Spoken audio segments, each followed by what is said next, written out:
ركعا سجدا يبتغون فضلا من الله ورضوانا سيماهم في وجوههم من أثر السجود ذلك مثلهم في التوراة ومثلهم في الإنجيل كزرع أخرج شطأه فآزره فاستغلظ فاستوى على سوقه يعجب الزراع ليغيظ بهم الكفار وعد الله الذين آمنوا وعملوا الصالحات منهم مغفرة وأجرا عظيما وقال النبي صلى الله عليه وسلم خير القرون قرني ثم الذين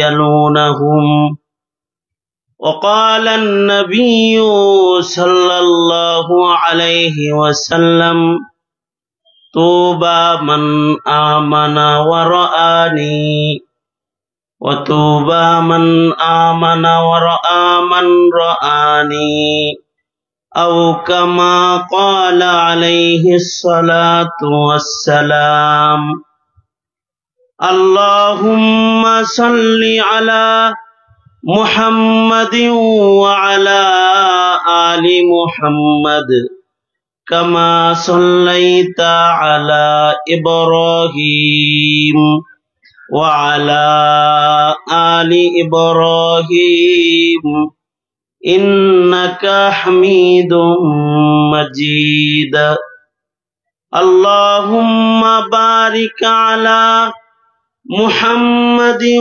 وعلى آل محمد كما باركت على إبراهيم وعلى آل إبراهيم إنك حميد مجيد চঙ্গশিমুলিয়া চৌরাস্তা জামে মসজিদের উদ্যোগে আয়োজিত শেখুল হাদিস ইবনে শেখুল হাদিস আল্লামা মামুনুল হক দামাত বরকাতুহুমের আগমন উপলক্ষে পঞ্চম বার্ষিক ইসলামী মহাসম্মেলন 2025 সম্মেলনের মোহতারাম সাদার, মোহতারাম সভাপতি, উপস্থিত হযরত, বুজুর্গ, উলামায়ে কেরাম, সম্মুখপানে সমবেত দিন প্রিয়, ইসলাম প্রিয়, দিনদার, ইমানদার, মুমিন মুসলমান ভাইয়েরা, পর্দার আড়াল থেকে আলোচনায় শামিল মা বোনেরা, বিশ্বজগতের মালিক, বিশ্ব প্রতিপালকের বিশ্ব দরবারে কালিমাতুশ শুকর যে মহান রব্বুল আলামিন অত্যন্ত দয়া করে, মায়া করে, ভালোবেসে রহমতি, বরকতি, জান্নাতের টুকরা বাগানে উলামায়ে দ্বীনদের সোহবতে আল্লাহ তাআলা একটি মহতী সম্মেলনে দাওয়াত ও তাবলীগের নিসবতে উলামাদের সোহবতে একত্রিত হওয়ার তৌফিক আল্লাহ তাআলা আমাদের দান করেছেন। এজন্য কালিমাতুশ শুকর পড়ি, শুকরিয়া আদায় করি, জবান খুলে মুহাব্বতে, ভক্তি ভরে, সমস্বরে আওয়াজ করে, উঁচু কণ্ঠে, সম্মিলিত আওয়াজে সকলে বলুন আলহামদুলিল্লাহ।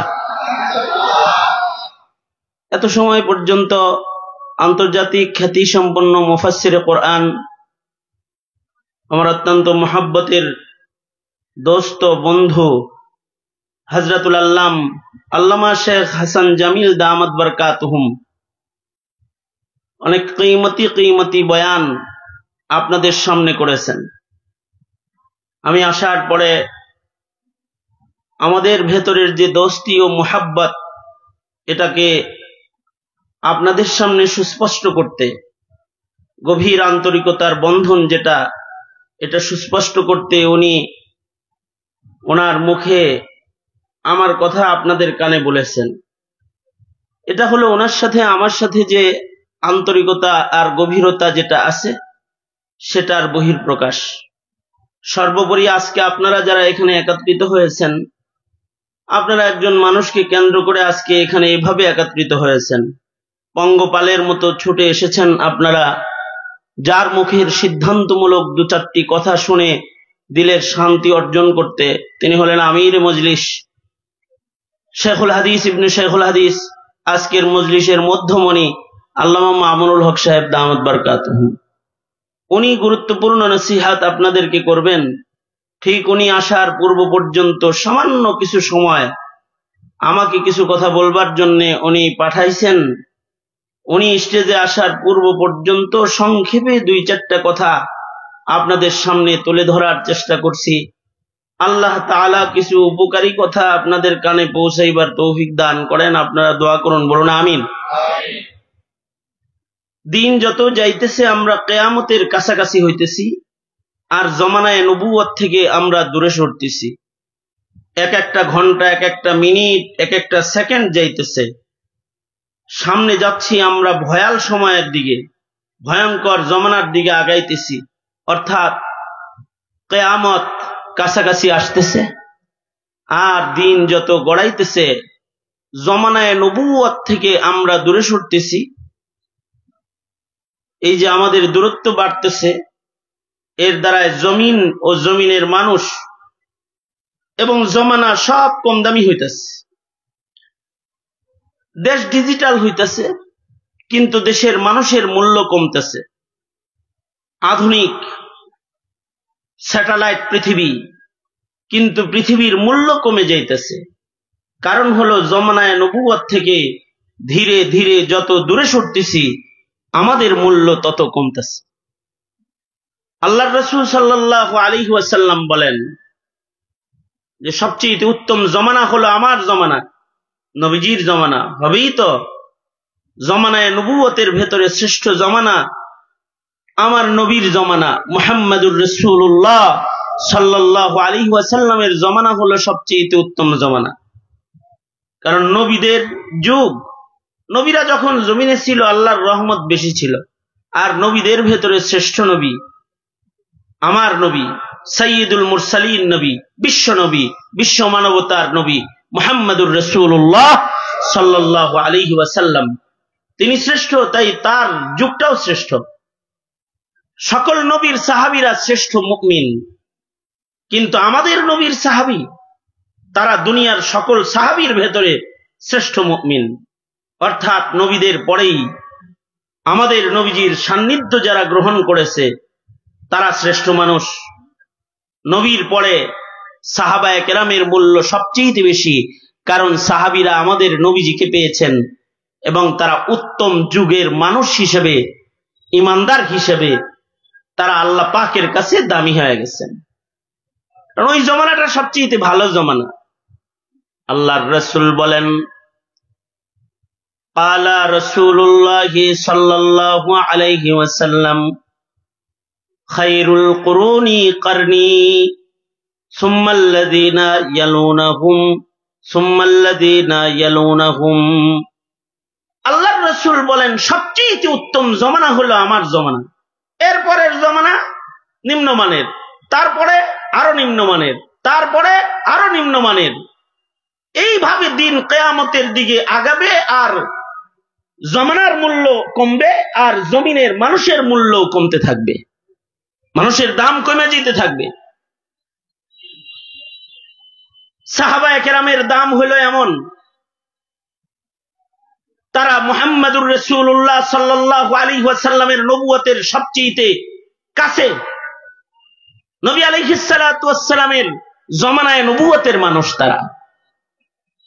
এ কারণে তাদের মূল্য এত যে একজন সাহাবীর মূল্য সারা দুনিয়ার ইমানদার একত্রিত করলেও হবে না। সারা দুনিয়ার সব ইমানদার একত্রিত করলেও একজন সাহাবীর মূল্য হবে না, কারণ মূল্যবান জমানার মূল্যবান মানুষ তারা। আব্দুল্লাহ ইবনুল মুবারক রাহমাতুল্লাহি আলাইহিকে জিজ্ঞেস করা হয়েছিল, উমর ইবনে আব্দুল আজিজ, ওয়াইসুল কারনি, এদের দাম বেশি না আমিরে মুআবিয়ার দাম বেশি রাদিয়াল্লাহু আনহু? হযরত আব্দুল্লাহ ইবনুল মুবারক উত্তরে বলেছিলেন, কার কথা জিজ্ঞেস করো? আমির মুআবিয়া। হযরত আমির মুআবিয়া তো নবীজির সাথে যুদ্ধ করেছেন, নবীজির উপরে কোরআন নাজিল হয়েছে, আর হযরত আমির মুআবিয়া নিজ কলমে লিখেছেন কাতিবে ওয়াহী। এই আমির মুআবিয়ার দাম কত এটা জিজ্ঞাসা চাও? আরে লাগুবারুল্লাযী দাখালা ফি আনফি ফারাসি আমির মুআবিয়া। আমির মুআবিয়া নবীজির সাথে যুদ্ধরত, যুদ্ধের মাঠে আমির মুআবিয়ার ঘোড়ার নাক দিয়ে যে ধুলাগুলা প্রবেশ করেছে, এই ধুলাগুলাকে একদিকে রাখলে আর ওয়াইসুল কারনি উমর ইবনে আব্দুল আজিজ আর একদিকে রাখলে আমির মুআবিয়া সাহাবীর ঘোড়ার নাকের ভেতরে যুদ্ধের মাঠে প্রবেশ করা ধুলার মূল্য আল্লাহর কাছে বেশি হয়ে যাবে। কারণ তারা সাইয়্যিদুল মুরসালিন নবীকে দেখেছে, মুহাম্মাদুর রাসূলুল্লাহ সাল্লাল্লাহু আলাইহি ওয়াসাল্লামকে তারা দেখেছে। এ কারণে আদনা থেকে আদনা একজন সাহাবী, ঈমানের সাথে যারা আল্লাহর রাসূলকে দেখেছেন, তার ঈমান তারকার মতো।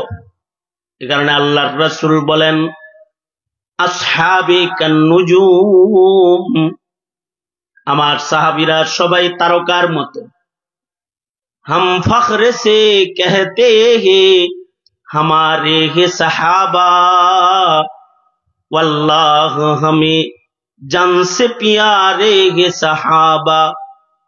उस चांद जो रोशन हुआ, उस चांद जो रोशन हुआ बतहा के उफक पर, उस चांद के ताबंद सितारे है सहाबा, उस चांद के ताबंद सितारे है सहाबा।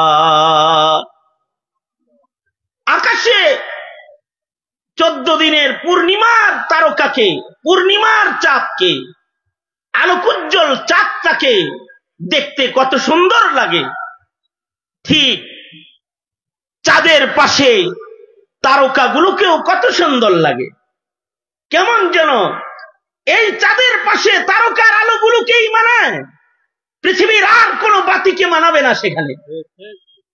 ঠিক মুহাম্মাদুর রাসূলুল্লাহ সাল্লাল্লাহু আলাইহি ওয়াসাল্লামের নবুয়তের আলোকোজ্জ্বল আলোর পাশে ঈমানের বাজারের একমাত্র সাহাবায়ে কেরামের ঈমানের আলোকোজ্জ্বল ঈমানকেই মানায়, আর কারোর ঈমানকে নবীর পাশে মানায় না।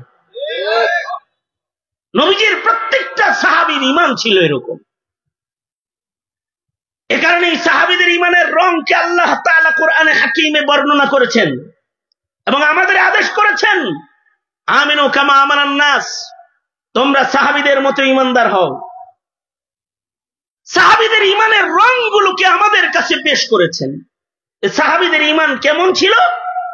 আল্লাহর কালামে আল্লাহ নবীর সাহাবীদের রং আমাদেরকে কিয়ামত পর্যন্ত জানার জন্য নিজে বর্ণনাকারী হয়ে আল্লাহ তাআলা কোরআনের আয়াত নাযিল করেছেন।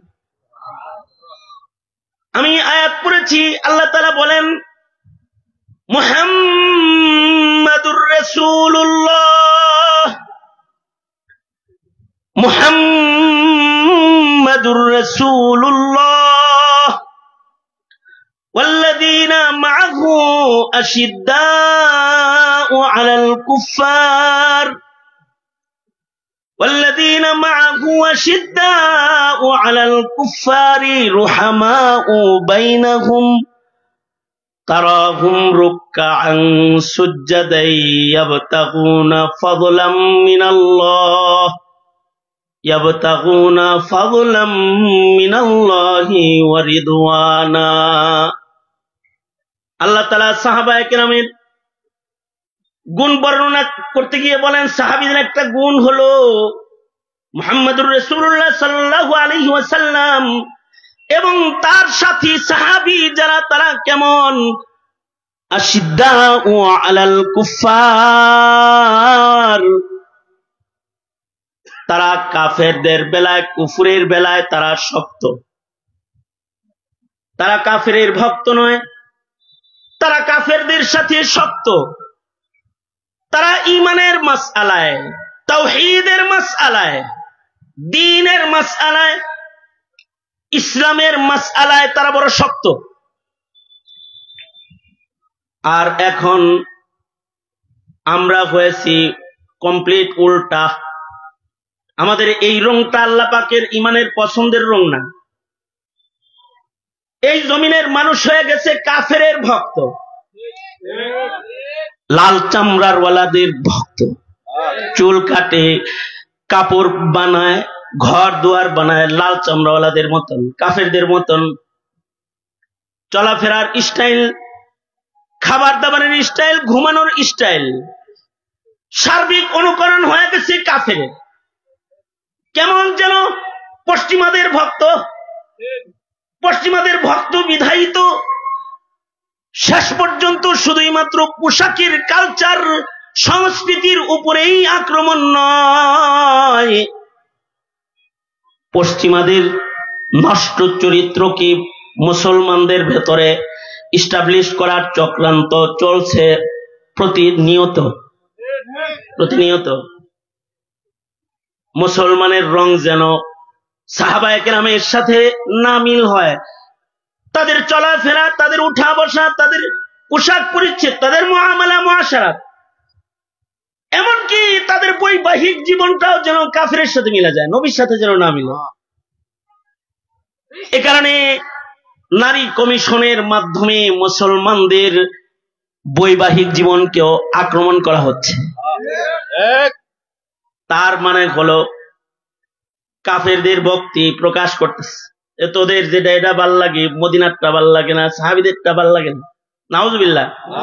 কিন্তু আল্লাহর পছন্দ হলো আমরা হব আমিনু কামা আমানান নাস ইহদিনাস সিরাতাল মুস্তাকিম সিরাতাল্লাযীনা আন'আমতা আলাইহিম। যারা পুরস্কার প্রাপ্ত কাফেলা, আল্লাহর কাছ থেকে ঈমানের রঙে যারা আল্লাহর কাছ থেকে স্বীকৃতি প্রাপ্ত মুমিন, যারা তাদের আমলের মাধ্যমে আল্লাহর পছন্দের ঘোষণা যারা পেয়েছে, রাদিয়াল্লাহু আনহুম ওয়া রাযু আন, যারা পুরস্কার প্রাপ্ত, যারা জান্নাতের সুখবর প্রাপ্ত, আল্লাহ পাকের সন্তুষ্টির সনদ প্রাপ্ত, এদের মতো হইতে সূরা ফাতিহার দোয়া ইহদিনাস সিরাতাল মুস্তাকিম সিরাতাল্লাযীনা আন'আমতা আলাইহিম, যারা পুরস্কার প্রাপ্ত তাদের মতো যেন আমরা চলতে পারি। আল্লাহর কাছে মদদ চাইতে হয় প্রতি নামাজের রাকাতে রাকাতে। আমরা যেন পূর্বের মুমিনদের আখলাকের হই, আমরা যেন পশ্চিমাদের, কাফেরদের, মুশরিকদের অথবা হিন্দুদের আজব এক ভূত তারাইলাম আমরা, ও হিন্দু বানাইতে চায়, সবাই হিন্দু বানাইতে চায়। হাসিনা বানাইতে চাইছে হিন্দু, হিন্দুত্ববাদ প্রতিষ্ঠা করার জন্য ধর্মের উপরে আক্রমণ করে পূজা মণ্ডপ খুলে দিয়েছে। ধর্ম যার যার উৎসব, সবাই হিন্দু হয়ে যাও। নবীর সিরাত না পড়ে, গোমাতা পড়ে, সবাই গরুর পূজা শিখাইছে। মানুষের ভেতরে বহুত্ববাদ প্রতিষ্ঠার জন্য গোটা দেশটাকে মূর্তির দেশ বানাইছে। স্বাধীনতার স্থপতির ব্যানার বিক্রি করে দেশটাকে মন্দির, গোটা বাংলাদেশটাকে মন্দির বানাইবার চেষ্টা করেছে। গোটা বাংলাদেশটা যেন মূর্তির দেশ, মূর্তি দিয়া সাজাইছে। তার মানে সবাইরে মূর্তি পূজক বানাইতে চাইছে কৌশলে। ফুল দিয়া হোক, প্রসাদ না দিলি ফুল দে, মরে মরে মূর্তি ফুল দিবি, সব হিন্দু হয়ে যাবি। এই হিন্দুত্ববাদকে তাড়ানোর জন্য এদেশের উলামারা সংগ্রাম করেছে, শাপলা চত্বরে রক্ত দিয়েছে, রাজপথে রক্ত দিয়েছে, আলেমরা 21 জেল খেটেছে। হিন্দুদের কসাই যেন বাংলাদেশের মাটিতে পা রাখতে না পারে, আলেমরা আন্দোলন করেছে, রক্ত দিয়েছে, জেল খেটেছে, মামুনুল হককে জেলখানায় যেতে হয়েছে। এমন দেশের আলেম ওলামাকে জেলখানায় যেতে হয়েছে হিন্দুত্ববাদ ঠেকাইতে গিয়ে। শেষ বেলায় 5 আগস্টের আন্দোলনের নামে এটা এক গণ আন্দোলনের রূপ নিয়েছে, কিন্তু এই আন্দোলনের সূতিকাগার হলো উলামায়ে কেরামের খুন ঝরা আন্দোলন। এটা পরবর্তীতে আওয়ামী লীগ খেদাও আন্দোলনে রূপান্তরিত হয়েছে। হাসিনা হেলিকপ্টারে চলে পালায় চলে গেছে। এই দেশের কোন মূর্তি কোন আলেমের বাঙ্গা লাগে নাই। মামুনুল হকের নামে মামলা হইল যে বঙ্গবন্ধুর মূর্তি রেসে বুড়িগঙ্গায় ফেলাইব বলে হুমকি দিচ্ছে, এটা মামলা একটা। কিন্তু এর একটা মূর্তি মামুনুল হক অথবা এদেশের বাবুনগরীর ভক্ত যারা, আহমদ শফি শাইখুল হাদিসের সন্তান যারা, তারা একটা মূর্তির উপরে আঘাত করে নাই। 6 তারিখের সূর্য উদয়ের পরে 7 তারিখের সূর্য উঠার আগে দেখলাম মূর্তি মুক্ত বাংলাদেশ। সারা দেশের সব মূর্তি শুয়ে পড়ছে। এই মূর্তিগুলা কিন্তু কোনো ইমামে ভাঙ্গে নাই, কোনো মুয়াজ্জিন সাহেব ভাঙ্গে নাই, দেশের কোন মাদ্রাসার একটা তালবে ইলম মূর্তির উপরে আঘাত করে নাই। তবে হ্যাঁ, হিন্দুত্ববাদে ভক্ত যারা, তাদের এদেশের মুসলমানের সন্তানরা দেখায় দিয়েছে আমরা বহুত্ববাদ মূর্তি পূজারী নই, আমরা একত্ববাদ বিশ্বাসী মুসলমানের সন্তান। এদেশের স্কুল কলেজের ছাত্ররা মূর্তি গুলাকে শেষ করে ধুলায় লুটায় দিয়েছে। গোটা দেশে একটা মূর্তি নাই। গোপালগঞ্জ গেলাম, গোপালগঞ্জ তো আলাদা রাজধানী, ওইখানে ঢুকার রাস্তায় শেখ মুজিবুর রহমান দাঁড়ায় ছিল সালাম দিয়া, একটাও নাই। এইগুলো মাটির সাথে মিশিয়ে দিয়েছে। তার মানে ডক্টর ইউনূস সাহেব হাসিনাকে হিন্দুত্ববাদ প্রতিষ্ঠা করতে দেশের মুসলমানরা দেয় নাই। সুতরাং ফালতু কমিশন গুলার কবর রচনা করে মুসলমানের দেশের আলাদা সংস্কার কমিশন গঠন করেন। পশ্চিমাদের কোন কিছু এই দেশে স্থাপন করবেন, হতে দেওয়া হবে না, ভাগায় দেওয়া হবে, আপনাকে ভাগায় দেওয়া হবে। কারণ এই দেশের মুসলমানরাও ইমানের বেলায় শক্ত, ইমানের মাসআলায় এদেশের মুসলমানরা শক্ত। এটা সাহাবায়ে কেরামের গুণ। মুহাম্মাদুর রাসূলুল্লাহ, মুহাম্মাদুর রাসূলুল্লাহ ওয়াল্লাযীনা মাআহু আশিদ্দাউ আলাল কুফফার والذين معه أشداء على الكفار। আমাদের নবী আলাইহিস সালাতু ওয়াস সালাম তাওহীদের বেলায়, ইমানের বেলায়, কুফরের বেলায় বড় শক্ত। সাহাবীরাও কুফরের বেলায় বড় শক্ত। আল্লাহর রাসূল সাল্লাল্লাহু আলাইহি সাল্লামের ঘাড়ের উপরে নারী ভুঁড়ি চাপায় দিছে, নবী কিছু বলে নাই। নবীজিকে তায়েফের মাটিতে পাথরে পাথরে রক্তাক্ত করেছে, নবীজি কিছু বলেন নাই। উহুদের ময়দানে নবীজিকে আঘাত করেছে, দান্দান মুবারক শহীদ হয়ে গেছে, তাও কিছু বলে নাই। উহুদের ময়দানে যখন সরওয়ারে দু আলম নবীর দান্দান শহীদ হয়ে গেল, নবীজি প্রস্তরের আঘাতে গর্তের ভিতরে পড়ে গেলেন, সাহাবায়ে কেরাম নবীজিকে পাহারা দিতেছে। উহুদের ময়দানের যুদ্ধের একটা অংশে মুসলমানরা মার খেয়েছে। আবু সুফিয়ান তাকাব্বুর আর গুরুরের ভেতরে আইসা সন্ধ্যাবেলায় চিৎকার করে ডেকে ডেকে বলতে লাগলো, আফিল কওমি মুহাম্মদ, আফিকুম মুহাম্মদ, এই তোমাদের ভেতরে মুহাম্মদ বাচ্চা আসেনি? নবীজি বললেন, আমারে গাইলেতেছে, ডাকতেছে, তোমরা কোনো আওয়াজ দিও না। ব্যক্তিকে গালি দিতেছে, আওয়াজ দেওয়ার দরকার নেই, চুপ থাকো। আবু সুফিয়ান বলে, মুহাম্মদ মনে হয় নাই, তাহলে তো আওয়াজ দিত রে।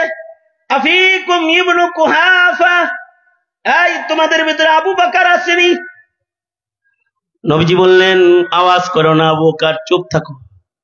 আবু সুফিয়ান বলে, ইবনে কুহাফাও বাস নাই, এটাও গেছে। কাফেরদের সর্দার হয়ে তখন আবু সুফিয়ান যুদ্ধে এসেছেন। তারপরে বলতেছে, আফিকুম ইবনুল খাত্তাব আফিল কওমি উমর, এই তোমাদের ভেতরে কি উমর বাচ্চা আসেনি? আল্লাহর রাসূল বললেন, উমর চুপ থাকো, আওয়াজ দিও না, চুপ করে থাকো। আবু সুফিয়ান মনে করলো উমরও মারা গেছে। নবীজিকে ডাকছে, নবী বলে, চুপ থাকো, জবাব দিও না। আবু বকরকে ডাকছে, রাসূল বললেন, চুপ থাকো, জবাব দিও না। উমরে ডাকছে, নবী বললেন, চুপ থাকো, জবাব দিও না। এবার যখন চিল্লা চিল্লা আবু সুফিয়ান বলা শুরু করলো, নাই রে, নাই রে, এগুলো সব মিটে গেছে, সবগুলা মরছে। হযরত উমর তো গরম মেজাজের মানুষ, সাহাবায়ে কেরামের ভিতরে গরম যারা, হযরত উমর গরম। এ কারণে হযরত উমর যে পথে হাঁটে, শয়তানও হাঁটে না। সবার মেজাজ এক না। হযরত উমর গরম, সব সাহাবীরা চুপ রয়েছে, কিন্তু হযরত উমর আর চুপ থাকতে পারে নাই। হযরত উমর ডেকে বললেন, ওই যে বলছে যে নবীও মরছে, সাহাবীও মরছে, হযরত উমরের ভেতরে আঘাত আসছে, আর ঠিক থাকতে পারে নাই নবীজির প্রেমে। হযরত উমর ডেকে বললেন, এই আল্লাহর দুশমন, তুই যাদের নাম উচ্চারণ করেছিস কেউ মরে নাই, তোদেরকে নাস্তানাবুদ করার জন্য সকলকে আল্লাহ তাআলা বাঁচায় রাখছে, আমরা সব বাঁচা আছি। হযরত উমর বললেন, এই আল্লাহর দুশমন, আমরা সব বাঁচা আছি।